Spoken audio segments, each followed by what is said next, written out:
Ultimately, this revivalism, this emotional approach, led to some tensions, especially in the colonies. Ultimately, there was a tension between revivalists, who became known as new lights, they were offering a new light on Revelation, and traditionalists, who tended to focus more on rational expressions of religion, who ended up with the distinction old lights. Now, some of this was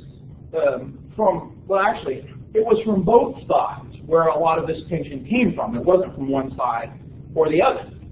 These evangelicals were often very critical of educated ministers and spoke very harshly of them, as they tended to emphasize this conversion experience of having this emotional turn to God.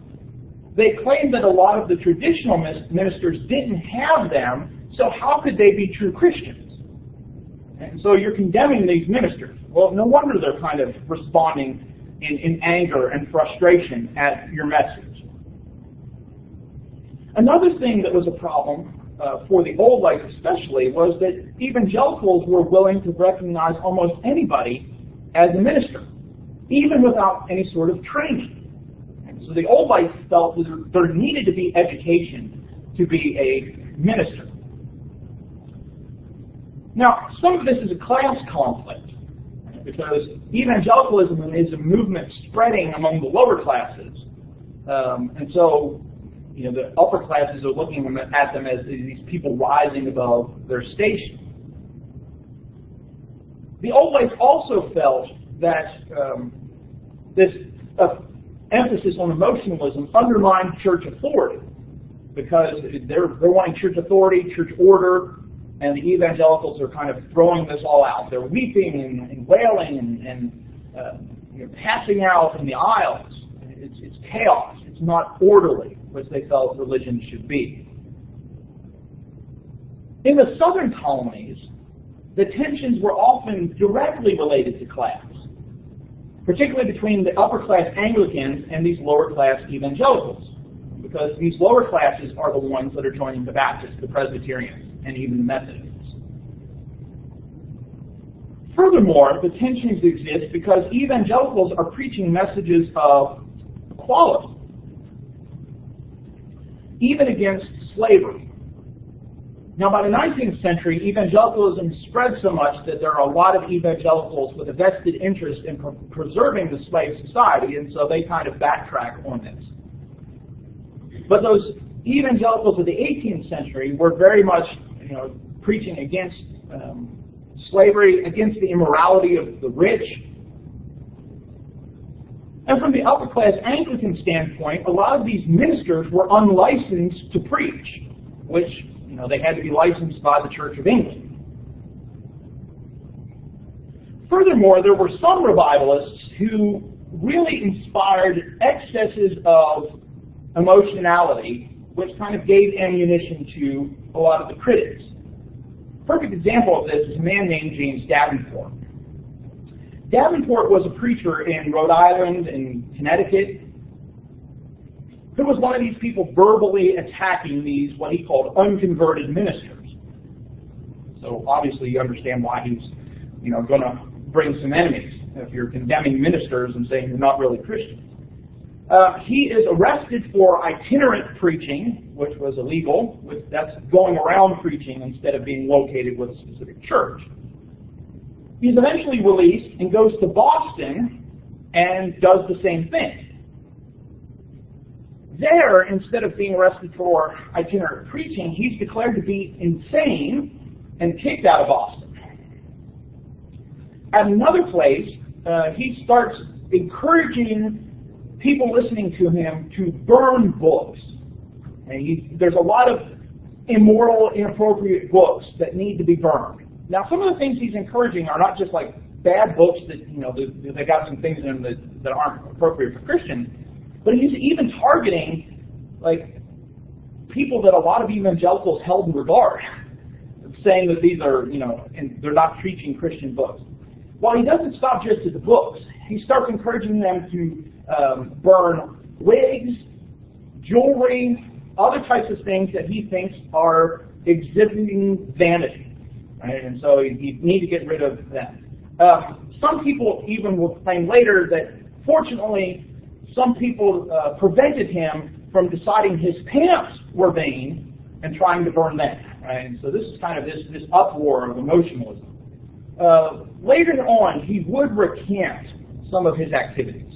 Say, it wasn't right what I was doing, what I was saying, and eventually did settle into a located ministry. So he does kind of have another conversion, I guess we could say, and kind of settles down in some of that as well. But for a time, he's used by a lot of those anti-revivalist ministers as, this is what this leads to, is what this guy's going around doing. And most evangelicals wouldn't even support what Davenport was doing because they felt he was taking things too far.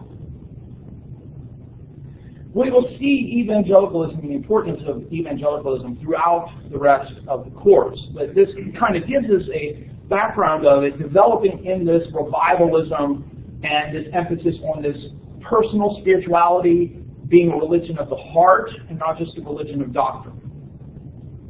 Are there any questions or anything to cover or clarify at this point? We've been focusing on Protestantism so far today, and I want to turn and talk about Catholicism, and specifically thinking about focusing on the Catholicism present in the British colonies.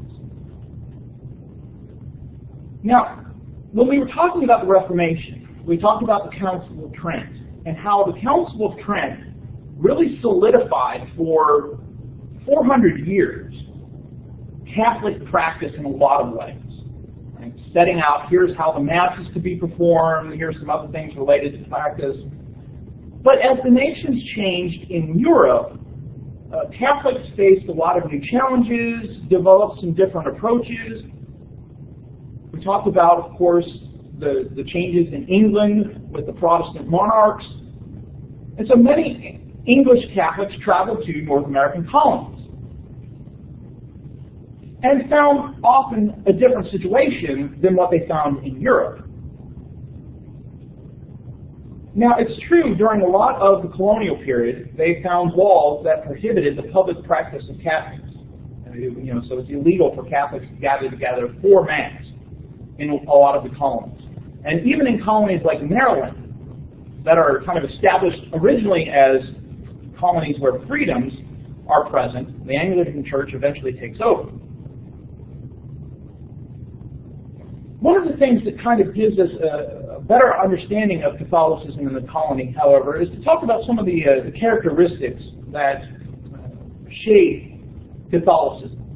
Now, in some ways, it's difficult to fully understand what's going on because of the lack of information. There's not a sizable group of Catholics in the colonies, and so there's not a lot of historical information to draw on. But there are a couple of characteristics that we can list about what's going on and what Catholic life is like. First of all, English Catholicism in the colonies was heavily rural. Now, English colonies in general were rural, many of them. But for Catholics, they often tended to live in rural areas. Certainly there were a lot of Catholics in some of the major places, but the sizable urban Catholicism doesn't really develop until the 19th century. And so we're talking about people that are spread out over large distances.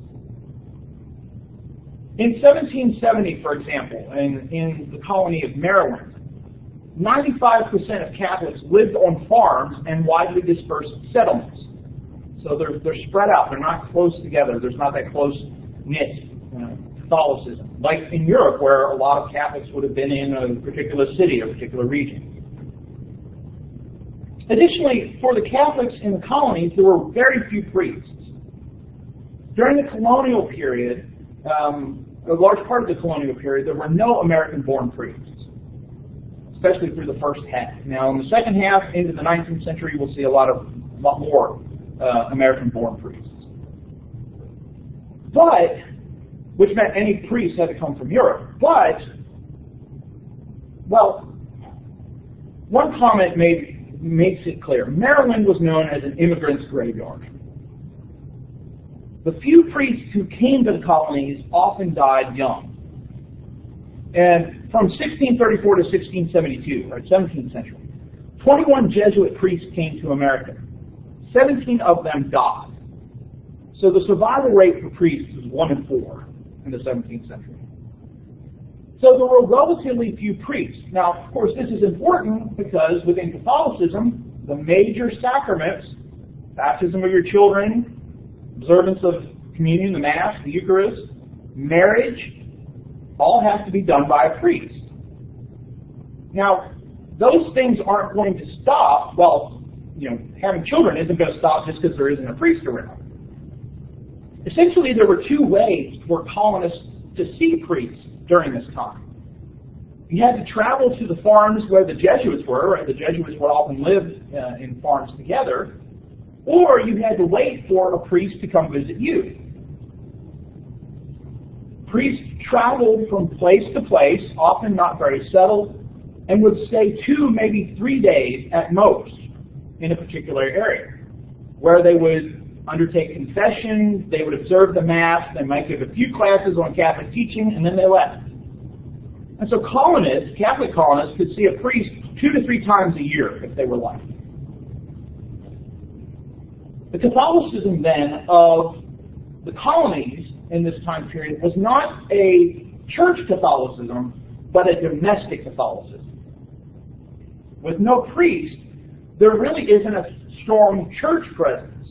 And so the Catholicism for a lot of these Catholics was based on what they did in the home, with the women, the mothers, the wives, keeping track of the feast days and other types of observances.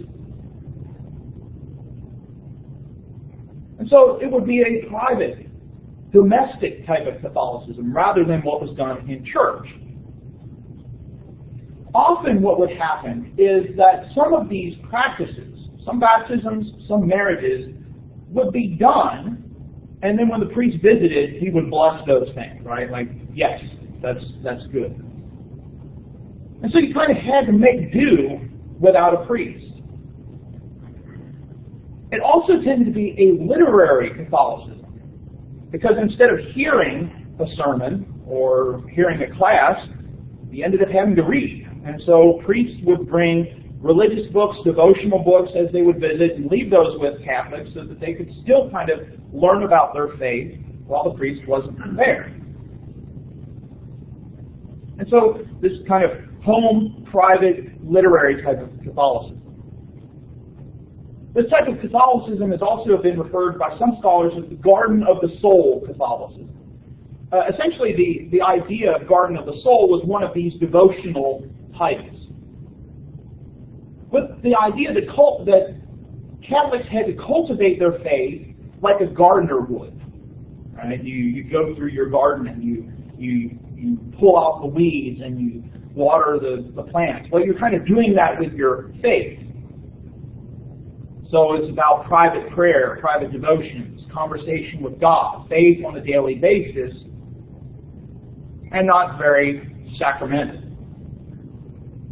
Maybe having communion once a year on Easter, but a much more intensely personal, prayer-centered version of Catholicism. And so throughout the colonial period, with the laws in place that prohibited Catholic participation in public life to any extent in most colonies, the fact that the church isn't as much of a presence as it was in Europe shaped Catholicism in America in some quite distinct ways than it was shaped in Europe.